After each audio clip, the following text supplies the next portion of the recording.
Okay, here's a little thing I call Mr. Todd's theorem. I call it that because I learned it from one of my first physics professors. And what it relates to, let's say we have a coordinate system like this, where this is x and this is y, and we'll have an angle with respect to the x-axis of theta, like that.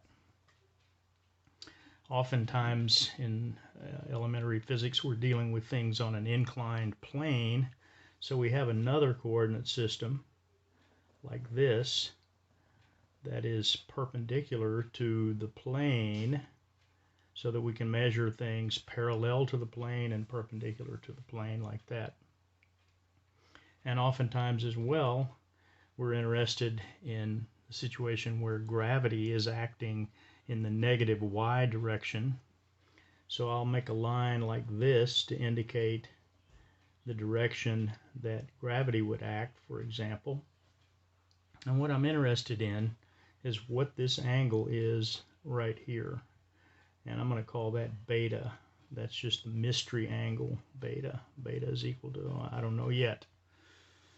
And what Mr. Todd's theorem says is that if this angle is enclosed by this side and this side, if I can find another angle that has the same sides only perpendicular to these sides, then those angles are equal.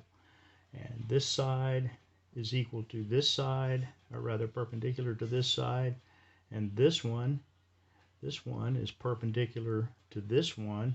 So that would mean that beta is equal to theta. Well, here's one way to look at that. This is a right triangle, so that this angle right here, this one, is just equal to 90 minus theta, because this is 90 and this is theta and this is some mystery angle. It's got to be equal to 90 minus theta, because the sum of the angles in a triangle is 180 degrees. But if you also notice, this is also a right triangle, where this is the side opposite to theta. Then this is also 90 degrees, this right angle here.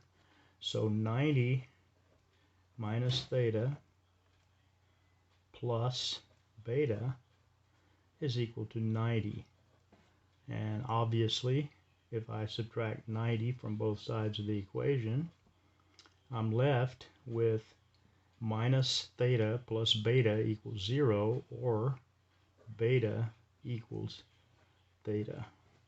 And like I said, that's very useful to know how to find that angle in problems associated with an inclined plane. And sometimes they can be quite complex with different angles drawn in the picture, and you need some solid way to be able to find what the original angle is. Another way to look at this would be just to imagine that this plane right here is movable. And let's say it started out down here at theta equals 0, and let's say that I attached a string with a little weight on it right here like this. So if you can imagine in your mind's eye, if I pull this plane upward in this direction, rotate it counterclockwise, as I move it, this little plumb bob stays in the same direction, so this angle increases as this one does. And what else could it be? It has to be equal to that one right there. So anyway, that's a little look at what I call Mr. Todd's theorem.